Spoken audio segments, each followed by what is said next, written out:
Amelia Kingston never considered herself the kind of woman to get caught in a war over real estate. She had built her life on logic, precision, and a refusal to engage in unnecessary conflict. Her profession as a structural engineer meant she spent her days evaluating risks, calculating angles, and ensuring that buildings stood firm against time and elements. She wasn't the type to chase drama or invite trouble, but trouble, as it turned out, had a way of finding people even when they did everything right. 8 years ago, she had bought her house with the intention of never leaving. It wasn't the biggest or the most modern, but it was hers, a sturdy, well-built structure with a garage spacious enough to house her most treasured possession, a 1967 Chevrolet Impala.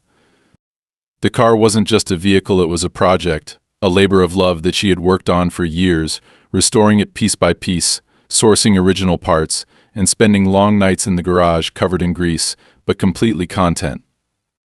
That car was the closest thing to a family heirloom she had, a connection to her father who had instilled in her the love for machines, for things that could be taken apart and put back together, made better than before. Her neighborhood had once been quiet, a place where people respected each other's space, where the most pressing issues were broken sprinklers or occasional disputes over property lines. But in the last 2 years, everything had changed. Developers had moved in, snatching up homes, knocking them down, and replacing them with glass and steel monstrosities that catered to the elite. The charm of the area was being erased, street by street, replaced by high-end restaurants, luxury apartments, and valet-only parking lots. Amelia had watched with mild concern as homes around her disappeared, but she had assumed, perhaps foolishly, that her house was safe. She had no intention of selling. No matter how many times real estate agents left business cards in her mailbox or developers sent letters with offers that climbed higher and higher. Then came Trevor Reed. Unlike the faceless corporations and anonymous investors that had swallowed up the rest of the neighborhood, he came knocking on her door himself. A tall, broad-shouldered man with a presence that filled up space like a physical weight, Trevor wasn't just some wealthy land developer. He was the developer, the man who had turned half the city into his personal empire, using a mix of charm, intimidation, and deep pockets to get whatever he wanted. His restaurants weren't just places to eat, they were status symbols, playgrounds for the rich, where exclusivity was the real commodity. The first time he came by, he was polite, even charismatic. He complimented her house, her car, and then, without missing a beat, made her an offer that most people would have accepted without a second thought. It was well above market value, a sum that would have let her move anywhere she wanted, buy something newer, bigger, more modern. But Amelia wasn't most people. She didn't hesitate. No, she said simply, leaning against the doorframe with her arms crossed. Trevor had smiled like a man who had heard the word before and didn't take it seriously. "Are you sure? I don't think you understand how much easier life would be if you took this deal." "I understand perfectly. I'm not selling." That was where it should have ended. She expected him to shake his head, maybe sigh in frustration, then move on to some other property where the owners would be more cooperative. But instead, Trevor's smile shifted just slightly. It was the kind of smile a predator gave when it knew the prey had just made a mistake. "You're making this harder on yourself," he said. Something in the way he said it made the hairs on the back of her neck stand up. "I don't see how refusing an offer makes my life harder." "You will," he said, and then, just like that, he turned and left. She had told herself that was the end of it, that she had stood her ground and that Trevor would respect it. But over the next few weeks, strange things started happening. It began subtly. Her mail stopped arriving on time. Packages went missing. A notice appeared on her door claiming there was a zoning violation, though when she called the city they had no record of it. A tow truck showed up one afternoon, claiming they had a request to impound an abandoned vehicle, her Impala, except she had never made such a call. The driver had been apologetic when she confronted him, swearing that he was just following an official work order. Then, the construction started. Not on her property, not at first, but so close that it felt intentional. The lot next to hers, which had been empty for years, was suddenly the center of a massive project. Heavy machinery operated at all hours, shaking the ground, sending dust and debris onto her lawn and coating her car in a fine layer of grime. Jackamer started at dawn and didn't stop until after dark, making sleep impossible. She filed complaints. Nothing happened. She installed security cameras, only to have them mysteriously stop working just when she needed them most. Then, one evening, after a particularly long day at work, Amelia came home to find her driveway blocked.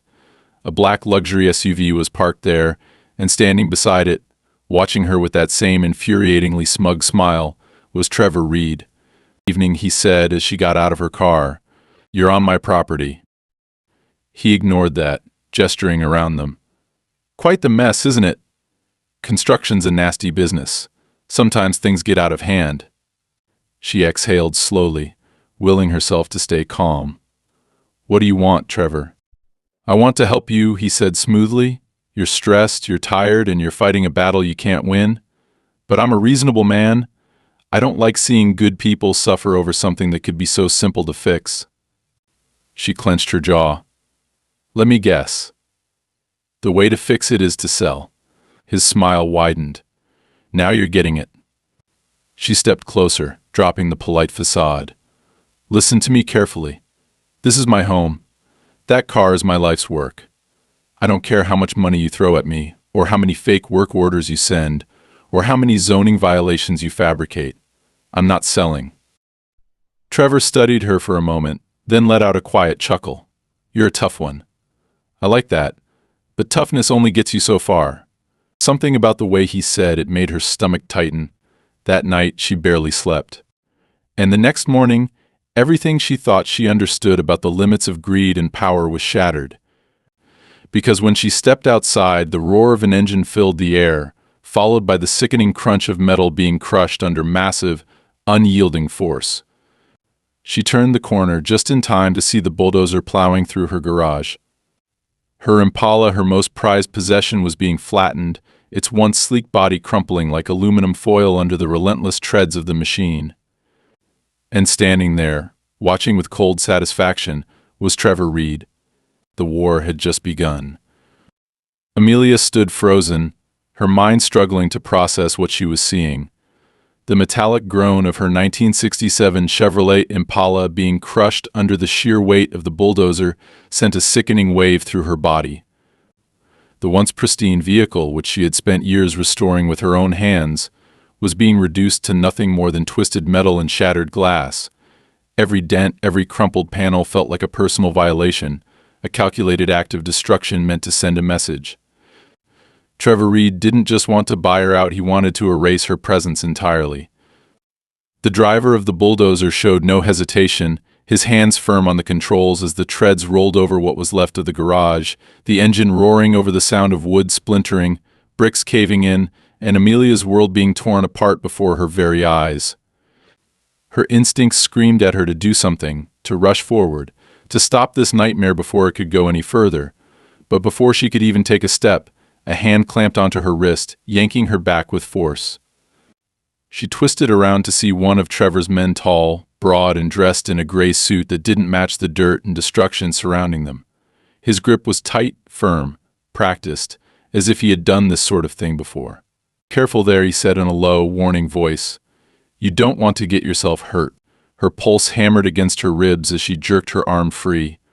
"Get out of my way," she snarled, pushing past him, but another figure blocked her path, Trevor himself. He was standing casually, hands in his pockets.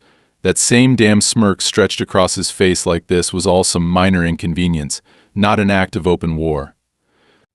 "You really should have taken the money when you had the chance," he said, his voice maddeningly calm, as if he wasn't watching a man destroy everything she had worked for right in front of him. Amelia felt something inside her snap. "I'm calling the cops," she spat, reaching for her phone. Trevor exhaled a quiet laugh, shaking his head. "By all means. But let me save you the trouble. This is all perfectly legal." She barely heard him as she fumbled to unlock her phone with shaking fingers, her breath coming fast and uneven. Her hand was slick with sweat, her brain scrambling for rational thought, for something to make sense in the middle of this chaos. The line connected. 911, what's your emergency? She opened her mouth, but Trevor simply nodded toward one of his men. The phone was ripped from her hand before she could speak another word. She turned sharply, reaching for it, but the man, the same one who had grabbed her earlier, stepped back, his grip closing over the device like a steel trap. He held up a single finger, shaking it as if scolding a child. Now, he murmured. No need for that. Her stomach clenched with cold, raw anger. This is illegal, she ground out. I don't care what paperwork you forged, you can't just... Trevor cut her off with a sigh. Amelia, Amelia, Amelia, he said, like a parent exhausted by a stubborn child. Let's talk facts. That car was on my property. That garage? Turns out it was built past the legal boundary line. And this house? Well, turns out there's a little mix-up with the paperwork. As of this morning, it's not actually yours anymore. Her head snapped toward him, her vision tunneling in on his face as the words hit her like a sledgehammer to the chest. You're lying, she hissed. Trevor reached into his coat and pulled out a thick envelope. He flicked through the contents and then held up a single sheet of paper, a property deed one with his name on it, not hers. Amelia felt the ground beneath her tilt dangerously. That's impossible, she whispered. I own this house, Trevor shrugged. Not anymore. Her breath came in shallow bursts as she snatched the paper from his hand, scanning the legal jargon, the forged signatures, the fraud so blatant, and yet so neatly packaged that it would take months, years to untangle it through the courts. This wasn't just about forcing her out. This was about making sure she had no way to fight back. She hadn't just lost her car and garage, she had lost everything. Her hands trembled as she gripped the paper tight enough to crease it. She forced herself to breathe, to think, to claw her way out of the overwhelming panic threatening to crush her. There had to be a way out of this. She wasn't stupid. She had backup copies of her documents, digital records, proof that this was her property. Trevor must have seen the flicker of resistance in her eyes, because he let out a low chuckle. You're thinking about lawyers, aren't you? He tilted his head. Filing complaints, going to the city, fighting this in court. Her silence was answer enough. He sighed, feigning disappointment. I wouldn't recommend that. And why the hell not, she snapped. Trevor took a slow step closer. Because this little mix-up isn't just some clerical error. I have people in City Hall, Amelia. The same people who handled the transfer of this property. They're very good at what they do, by the time you get a judge to look at this case. Your house will already be a foundation for something bigger. Her hands clenched into fists. You think you can just steal my home and get away with it?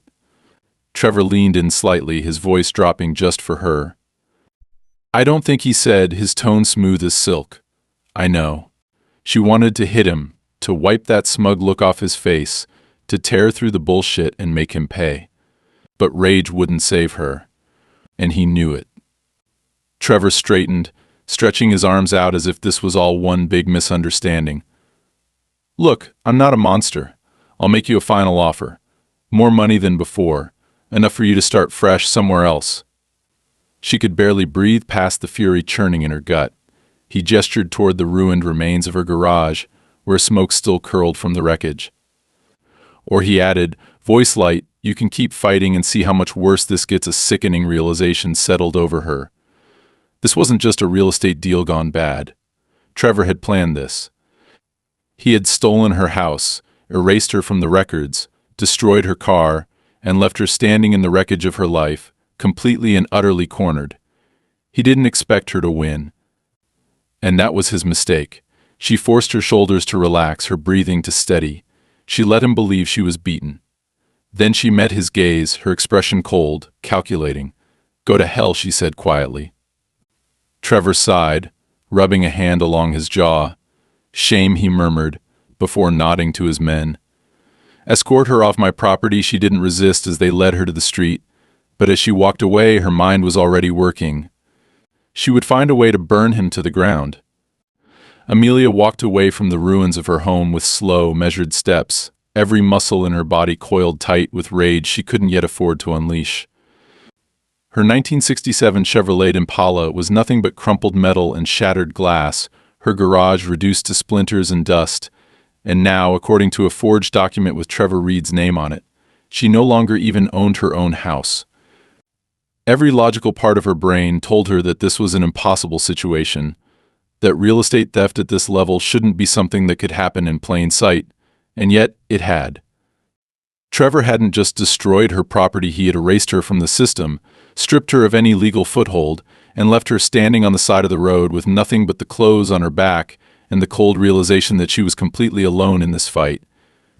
She knew better than to turn around, knew that Trevor would be watching, waiting for some sign of defeat, but she didn't give him the satisfaction. Instead, she pulled out her spare phone, the one she kept powered down in her car's glove compartment for emergencies, and started making calls. The first was to a property lawyer she had worked with years ago, a man named Gordon Hale, who had a reputation for being meticulous and, more importantly, difficult to intimidate. When he answered, his voice was groggy, rough with sleep, but as soon as she explained what had happened, the tiredness vanished. "Amelia, listen to me," Gordon said, his voice sharper now. "This isn't just some paperwork error. If they pulled your deed from the system and replaced it with a fraudulent one, that means someone high up is involved. We're talking city officials, county clerks, people with real power. This isn't just a land grab, it's organized fraud." "I figured that much," she said, gripping the phone tighter. "But what can we do?" There was a pause. She could hear the sound of Gordon moving around, papers shuffling, a keyboard clicking as he pulled up records on his end. "First, I need you to get somewhere safe," he said. "If they went this far, they won't stop now. You're a loose end, and until we have something concrete to hit them with, you're vulnerable." The words sent an uncomfortable chill down her spine. "I can take care of myself," she said, though she wasn't entirely sure how true that was anymore. That's not the point. The point is that these people don't play fair. They don't just want your house, they want you out of the picture completely. He paused. "How much evidence do you have?" "Not enough," she admitted. "The real documents, the original deed, are locked in my safe inside what's left of my house." Gordon let out a slow breath. "And let me guess, it's either missing or buried under rubble." "Exactly." "Okay. All right. Then we need another way to prove you never sold the property. Have you checked your bank records? Any transactions that show you never received money for the sale?" "I'll do that now." She hung up and immediately logged into her banking app, scrolling through her transactions. As expected, there was no record of a sale, no wire transfers, no deposits, nothing to indicate that she had legally agreed to give up her home. But as she was about to screenshot the records, she noticed something odd. A withdrawal she didn't recognize. $50,000. Transferred out of her account. Her heart slammed against her ribs. She clicked on the details, only to find that the money had been moved to an offshore account under a name she didn't recognize. Panic clawed at her throat. She hadn't made that transfer, which meant they were framing her. A fresh wave of fury nearly made her drop the phone. Not only had Trevor's people stolen her house, but they had made it look like she had willingly sold it, funneling fake money through her accounts to create the illusion of a legitimate deal. She called Gordon back immediately. "They fabricated a payment," she said as soon as he answered. 50 grand, wired out of my account into some offshore black hole." "Jesus Christ," he muttered. "They're closing every possible escape route. If we can't prove fraud, it'll look like you sold the house voluntarily and are now just regretting it. There has to be a way to undo this." "There is, but it won't be easy," Gordon said. "You need to file a fraud claim with your bank immediately. If we can prove that money was moved without your consent, we might have enough leverage to open a criminal investigation. And if there's an investigation, that means subpoenas, document retrievals. Digital forensics, things that your friend Trevor won't be able to control." Amelia didn't hesitate. She drove straight to her bank, stormed inside, and demanded to speak with a fraud investigator. The process was slow, frustrating, and filled with red tape, but she refused to back down. The bank manager, a stiff-looking man in his 50s, examined her account activity with narrowed eyes. "This is unusual," he admitted, frowning at the screen. "The withdrawal was processed through an automated authorization linked to your digital banking credentials." "I never authorized it," she snapped. "That's not what our system says." She clenched her jaw. "Can you trace where it went? Who's behind the offshore account?" The manager hesitated. "That would require an official investigation, then start one." "There's a process." She leaned forward, her voice dropping to a razor-sharp edge. "My house was stolen. My property was demolished. And now you're telling me that someone hacked my account and moved 50 grand to make it look like I sold my own home. If you don't start an investigation, I will go straight to the press. And your bank will be dragged into the middle of the biggest fraud scandal this city has ever seen. That did the trick. Within an hour, the bank had flagged the transaction as suspicious, frozen the offshore account before the funds could be fully withdrawn, and initiated a federal fraud claim. It was a small victory, but it was something. By the time she stepped back outside, the sun was beginning to set, casting long shadows across the city. She felt exhausted, stretched thin, but she couldn't stop now. She had to find a place to stay, somewhere safe, somewhere Trevor's reach wouldn't extend. She briefly considered checking into a hotel but dismissed the idea. Hotels were too easy to track. Instead, she called an old friend, Lena Morales, a woman she had known since college, someone she could trust.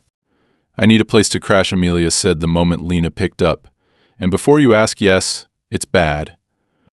Jesus, Ames. What the hell happened? I'll explain everything when I get there half an hour later. She pulled into the driveway of Lena's townhouse, her body still buzzing with adrenaline.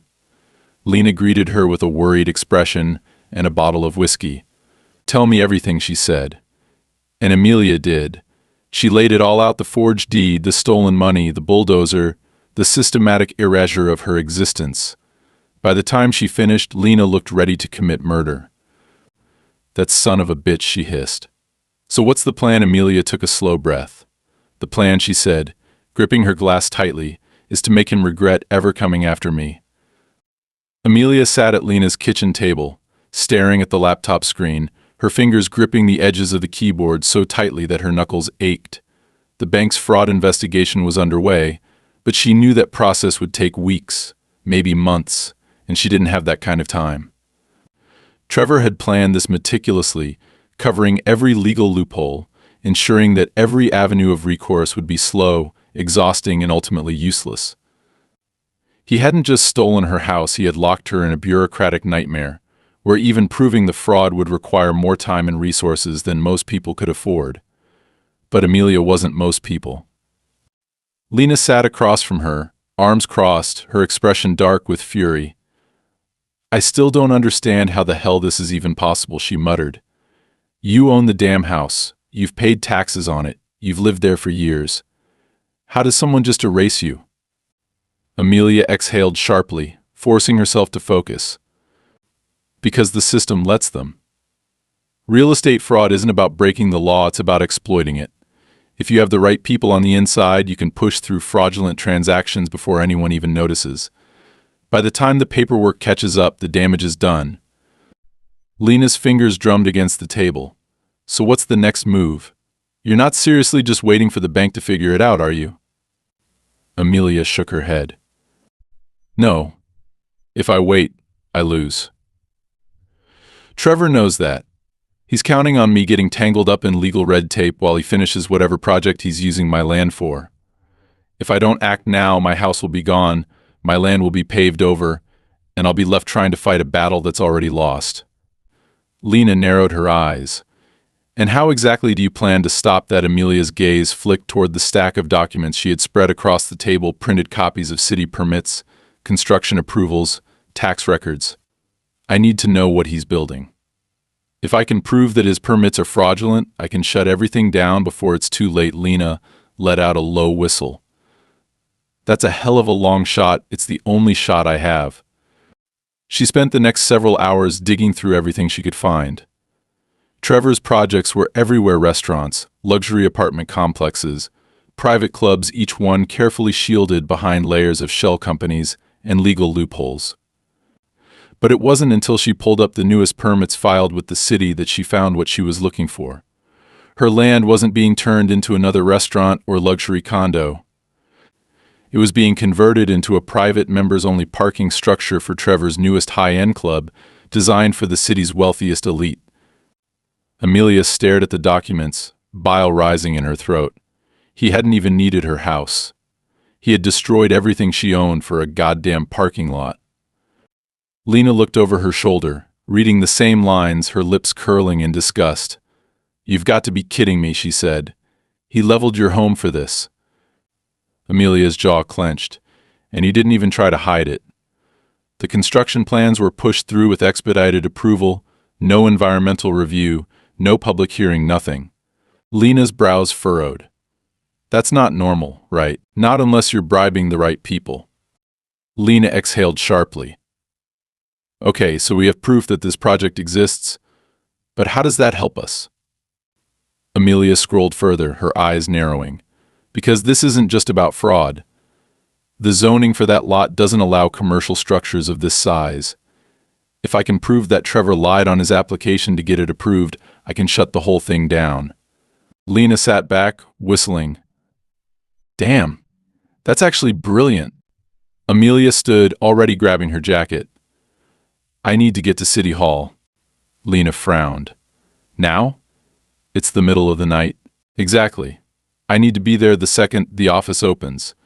If I can get to the right records before anyone realizes what I'm looking for, I might have a chance. Lena hesitated. And if Trevor finds out? Amelia met her gaze, her voice steady. Then I'll deal with it. The next morning, Amelia arrived at City Hall as soon as the doors opened. The records office was mostly empty, save for a few clerks who barely looked up as she walked in. She went straight to the public records section, pulled up the zoning approvals, and started scanning through them. At first, everything looked normal. The applications were all signed, stamped, and processed through the proper channels. But as she dug deeper, the inconsistencies started to appear. The signatures didn't match. The approval dates were out of sequence. And most damning of all, the zoning clearance for the structure had been approved 2 weeks before Trevor had even bought the land. Her stomach twisted. He hadn't stolen her house on impulse. He had planned this from the start. She quickly took photos of the documents, her hands steady despite the fury boiling beneath her skin. She had what she needed. Now she just had to use it. But as she turned to leave, she noticed something out of the corner of her eye. A man, standing near the entrance, watching her. He wasn't holding any paperwork. He wasn't talking to anyone. He was just there, his gaze locked onto hers. Amelia forced herself to stay calm, walking toward the exit at a steady pace. As soon as she stepped outside, she took a sharp turn down the street, heading toward her car, but the man followed. Her pulse kicked into high gear. This wasn't a coincidence. She moved faster, weaving through pedestrians, her mind racing. If Trevor had people watching City Hall, that meant he already knew she was looking into his permits. That meant she had less time than she thought. She reached her car, yanked open the door, and threw herself inside, locking it in one smooth motion. The man didn't try to stop her, he just stood at the corner, watching as she peeled out of the parking lot. She didn't stop driving until she was sure she wasn't being followed. When she finally pulled into Lena's driveway, she let out a shaky breath, her heart still pounding. Lena was waiting for her at the door. Jesus, you look like you just saw a ghost. Not a ghost, Amelia said, stepping inside. A warning. She tossed her phone onto the table, pulling up the photos she had taken. But it doesn't matter. I have what I need. Lena's eyes widened as she scrolled through the images. This proves everything. Amelia nodded. Which means Trevor is going to come after me harder than ever. Lena met her gaze, her expression grim. So what's the next move? Amelia's voice was steady, unshakable. We go for the kill. Amelia didn't sleep that night. She sat at Lena's kitchen table, staring at the paperwork spread out before her, knowing she had everything she needed to dismantle Trevor Reed's operation, but also understanding that having the proof and actually using it were two very different things. He had built his empire on the assumption that no one would ever challenge him, that his money and influence would keep him untouchable. Now, for the first time, someone had the power to strike back, and that meant he would stop at nothing to make sure she never got the chance. She knew what he was capable of. The destruction of her home and car was only the beginning. The erased records, the hacked accounts, the black SUV watching her every move, it was all part of the same message. You don't matter. You don't exist. Walk away before it gets worse. But she wasn't walking away. Lena sat across from her, arms crossed, watching as Amelia meticulously compiled every fraudulent permit, every altered document, every zoning violation Trevor had used to push his project through. It was all there in black and white, undeniable proof of illegal activity, but what mattered now was what she did with it. "So what's the plan?" Lena finally asked, breaking the silence. Amelia exhaled slowly, forcing herself to think past the exhaustion, past the anger threatening to cloud her judgment. "I need to take this higher. City officials won't help. Half of them are on his payroll. If I try to go through local channels, they'll bury this before it even makes it onto someone's desk. I need to go federal." Lena raised an eyebrow. "You mean like the FBI?" Amelia nodded. "Financial Crimes Division, zoning fraud investigations, even the IRS if I have to. There are enough red flags here to make them take a second look. But I need to get this in front of the right people." "And how exactly do you plan to do that?" "I have a contact," she said. "Gordon Hale. He's a real estate lawyer, but he has connections. He knows people who investigate cases like this." Lena hesitated, clearly considering the risk. "And what happens when Trevor finds out what you're doing?" Amelia met her gaze, her voice steady. "Then I deal with it." She didn't wait. She grabbed her phone and dialed Gordon's number, barely giving him time to answer before launching into everything she had found. She laid it all out, every manipulated permit, every fraudulent signature, every discrepancy in the zoning approvals. Gordon didn't interrupt, didn't ask unnecessary questions. When she finished, there was a long silence on the other end of the line. "Amelia," he finally said, his voice tight, "you understand what you're stepping into, right? I understand that if I don't do this now, I lose everything. This isn't just some corrupt real estate deal. If these documents are real, we're talking about organized fraud at the city level. That means bribes, kickbacks, maybe even money laundering. You're stepping on the kind of toes that get people hurt." She didn't flinch. "So can you get this in front of the right people?" There was another pause. Then a sigh. "I'll make some calls. But you need to be careful. Once this ball starts rolling, there's no stopping it." "I know," she said, and she meant it. She hung up and set the phone down, pressing her hands flat against the table. Lena watched her carefully. "Well, he's making calls," Amelia said. "If this works, we might actually have a shot at shutting Trevor down before it's too late." Lena nodded slowly. "Good. So now what?" Before Amelia could answer, her phone buzzed. A new message. "Stop. Now." That was all it said. She stared at the screen, her pulse kicking up. The number was blocked. Lena leaned over, reading the text over her shoulder. "Okay, yeah, that's subtle." Amelia deleted the message, shoving the phone into her pocket. "They know I'm moving against them." Lena's expression darkened. "Then we should probably assume they're about to escalate." She was right. The first sign came less than an hour later. Amelia was sitting at the table, rereading her notes, when the power cut out. The entire house plunged into darkness. The hum of the refrigerator stopped, the soft glow of the digital clock on the stove vanished, and outside, the streetlights flickered before going dark completely. Lena stood immediately. "What the hell?" Amelia didn't answer. She moved toward the window, pushing aside the curtain just enough to see outside. The black SUV was gone, but something was wrong. The air felt too still, the silence too complete. Then she saw them. Two figures, standing just beyond the fence line, barely visible in the darkness. Watching. Waiting. A slow dread curled in her stomach. "Lena," she said quietly, "we need to go. Now." They moved fast. Amelia grabbed the backpack containing the documents, slinging it over her shoulder as Lena grabbed her car keys. But just as they reached the door, a crash. Glass shattered somewhere in the house. Lena swore under her breath. "They're inside." Amelia's mind raced. There was no time for hesitation. They couldn't go out the front. Whoever had broken in was between them and the exit. The back door. It was the only option. They moved quickly, silently, slipping through the kitchen toward the rear of the house. Amelia's fingers tightened around the backpack strap, her pulse a hammering drumbeat in her ears. Another crash. Footsteps. They were searching for her. Lena reached the back door first, unlocking it with shaking hands. She pushed it open. And then everything erupted at once. A black-clad figure lunged from the shadows, grabbing Amelia's arm, yanking her back before she could reach the door. She twisted, fighting blindly, slamming her elbow into his ribs. The man grunted but didn't let go. His grip was solid. Practiced. This wasn't some random thug. This was a professional. Lena reacted instantly, grabbing a heavy metal flashlight from the counter and swinging it with everything she had. It connected with the man's head with a sickening crack. He stumbled, loosened his grip, and that was all Amelia needed. She ripped free, grabbing Lena's wrist and running.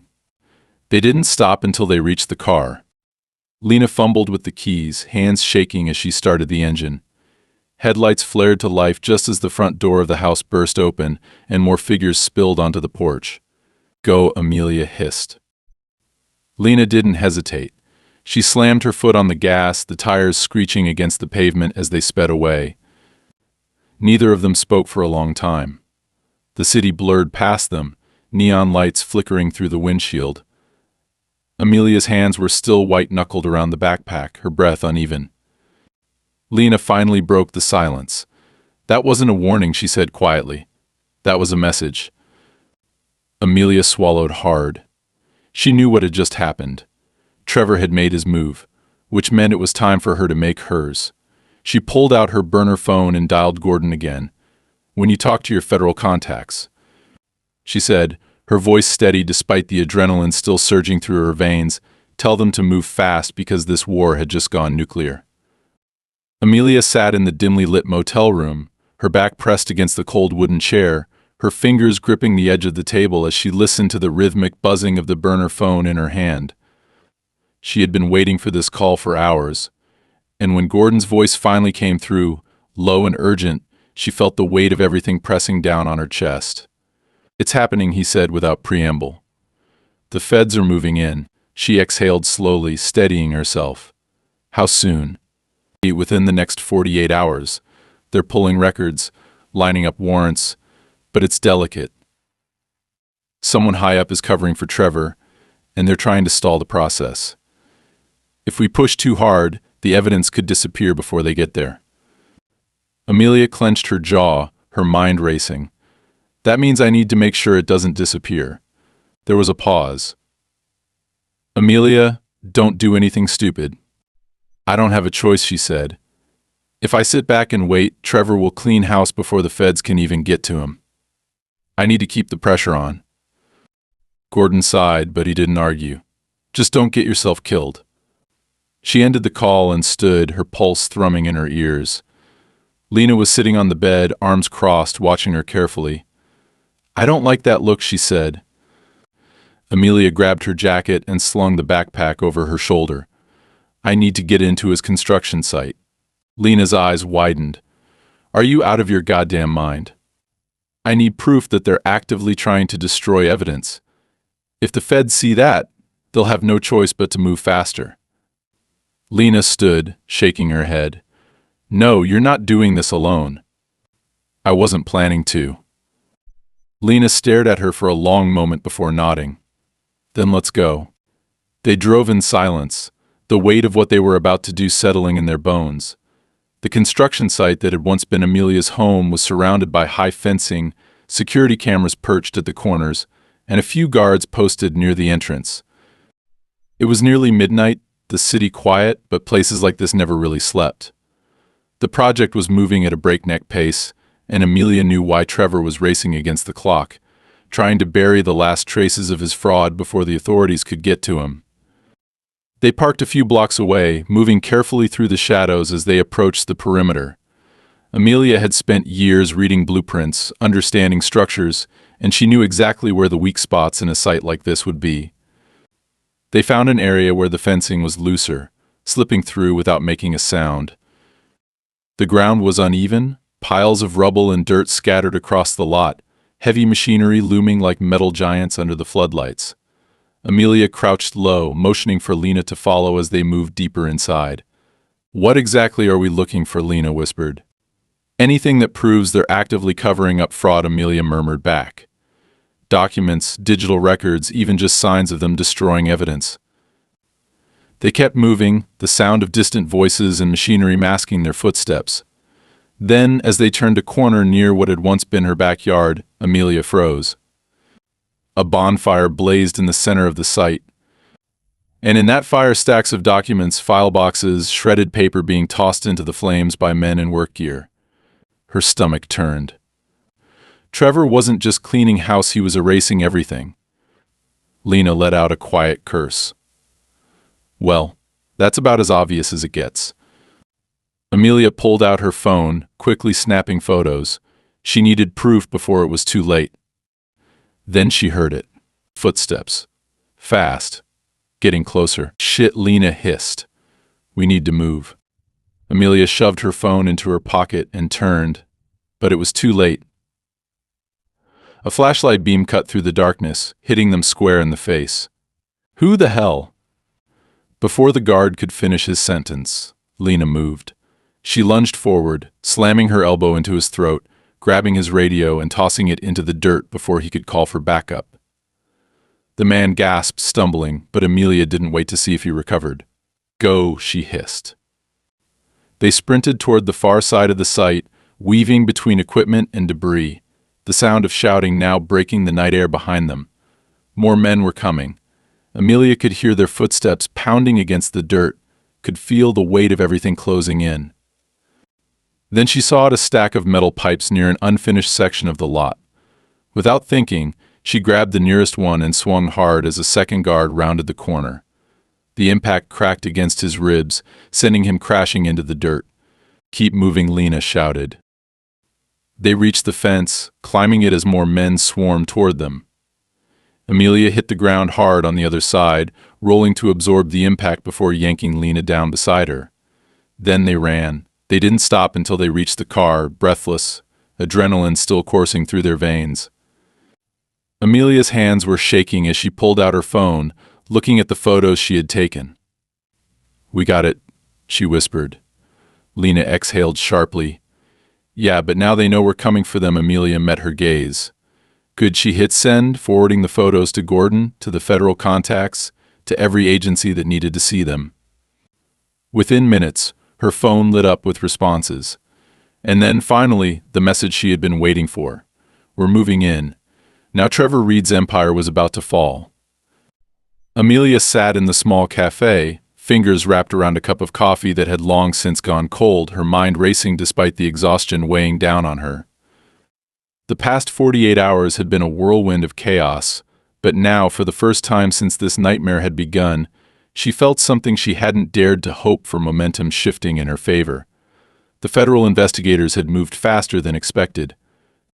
The moment her photos had landed in the right inboxes, the gears of the system had started turning, and Trevor Reed, the man who had spent his life believing he was untouchable, was about to learn just how wrong he had been. The investigation had expanded overnight. Federal agents had raided the city records office, freezing the fraudulent property transfers before they could be scrubbed. Investigators had seized documents from Trevor's legal team, uncovering a web of illegal zoning changes, falsified permits, and money laundering that stretched far beyond her stolen house. What had started as a personal battle had turned into something much bigger. Gordon had called her early that morning, his voice filled with something she hadn't heard from him before: satisfaction. You did it, he had said. The feds aren't just going after Trevor, they're going after everyone. Half of City Hall is in a panic. His bank accounts are frozen. His business assets are under review. He's completely boxed in. And yet, it still wasn't over. Trevor hadn't been arrested. Not yet. The case against him was airtight, but powerful men didn't fall quietly. He had too many connections, too much leverage, and Amelia knew he wouldn't go down without lashing out one final time. Lena sat across from her, arms crossed, eyes scanning the cafe like she was waiting for someone to walk through the door with a gun. You know he's not just going to sit back and wait for them to cuff him, right? Amelia nodded. I know, he's going to come for you. I know that too. Lena exhaled sharply, shaking her head. I still think you should leave town for a while. Lay low until it's over. Amelia considered it. It was the smart move, the logical move. But she wasn't leaving. Not yet. If I run, he'll think I'm scared. He'll think there's still a way out of this for him. She leaned forward, voice steady. I want him to watch as everything he built falls apart. Lena gave her a long look, then sighed. Then let's finish this. By the time they left the cafe, the city was already buzzing with the news. Reports were leaking not just about the fraud, but about the extent of the corruption tied to Trevor's empire. City officials were resigning overnight, legal teams were scrambling, and Trevor himself was nowhere to be seen. Amelia knew where he would be. The construction site. Her land. She and Lena pulled up just as the first wave of federal agents arrived. Black SUVs and unmarked sedans swarmed the site, agents moving quickly, securing evidence, questioning workers. Amelia stepped out of the car, watching as the place that had once been her home was now the epicenter of a full-scale takedown. Then she saw him. Trevor stood near the skeletal remains of what was supposed to be his private members-only parking structure, watching as everything unraveled.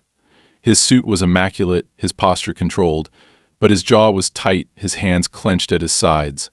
For the first time, he looked cornered. Amelia didn't hesitate. She walked straight toward him, ignoring the agents moving around them. When she was close enough, he turned his head, meeting her gaze. His usual smirk was gone. You should have taken the money, he said, voice low, sharp.